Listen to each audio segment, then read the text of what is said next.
Hi hello అండి అందరికీ నమస్కారం అండి ఫ్రెండ్స్. తల్లికి వందనం 15,000 నిధుల విడుదల డేట్ ఫిక్స్ చేసిన ప్రభుత్వం అంటూ తల్లికి వందనం నిధుల విడుదలకు సంబంధించి మరొక ముఖ్యమైన అప్డేట్ అయితే రావడం జరిగిందండి. అయితే ఇందుకు సంబంధించిన పూర్తి వివరాలు అయితే మన వీడియోలో తెలుసుకుందామండి. అంటే తల్లికి వందనం విద్యార్థుల ఖాతాల్లో ఎప్పుడైతే 15,000 పడతాయి ఏంటి అనేది క్లారిటీగా తెలుసుకుందామండి. వీడియో మాత్రం పూర్తి వరకు చూడండి ఫ్రెండ్స్, అప్పుడే మనకి పూర్తి సమాచారం అయితే తెలుస్తుంది. ఇక లేట్ చేయకుండా టాపిక్లోకి వెళ్ళిపోదాము. ఇక ఏపీ ప్రభుత్వం వరుసగా కీలక నిర్ణయాలు తీసుకుంటుంది. సంక్షేమ పథకాలను ప్రతిష్టాత్మకంగా భావిస్తుంది. సూపర్ సిక్స్లో భాగంగా తల్లికి వందనం పథకం కింద అర్హులైన లబ్ధిదారుల ఖాతాల్లో జమ చేసేందుకు కసరత్తు చేస్తుంది.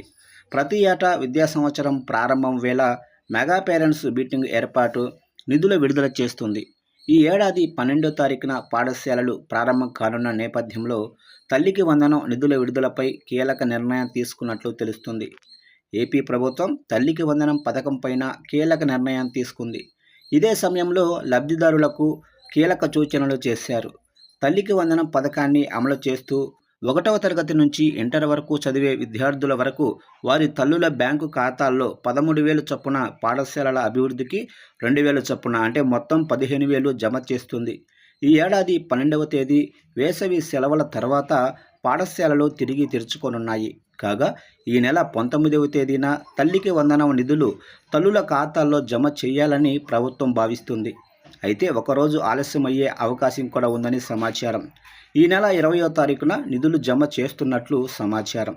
దీనికి సంబంధించి విద్యాశాఖ అధికారికంగా స్పష్టత అయితే ఇవ్వాల్సి ఉంది. కాగా ఇదే సమయంలో లబ్ధిదారులకు కీలక సూచనలు చేస్తున్నారు. ఇక ప్రభుత్వం అర్హుల జాబితా ప్రకటించిన తర్వాత లింకు వస్తుంది. స్వర్ణగ్రామ వార్డు సిబ్బందిని సంప్రదించి పూర్తి సమాచారం పొందే వెసులుబాటు కల్పించారు.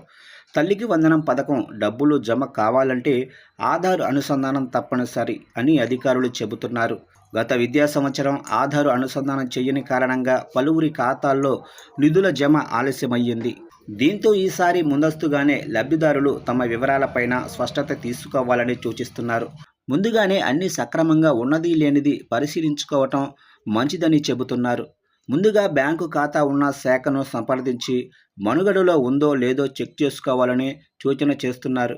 కేవైసీ సహా ఏదైనా సమస్య ఉంటే సంబంధిత పత్రాలతో అప్డేట్ చేసుకోవాలని అధికారులు సూచించారు. ఆధార్ సంఖ్య, బ్యాంకు ఖాతా వివరాలు, సెల్ ఫోన్ నెంబరుతో పాటు అవసరమైన సమాచారం నమోదు చేయటం తప్పనిసరి చేశారు.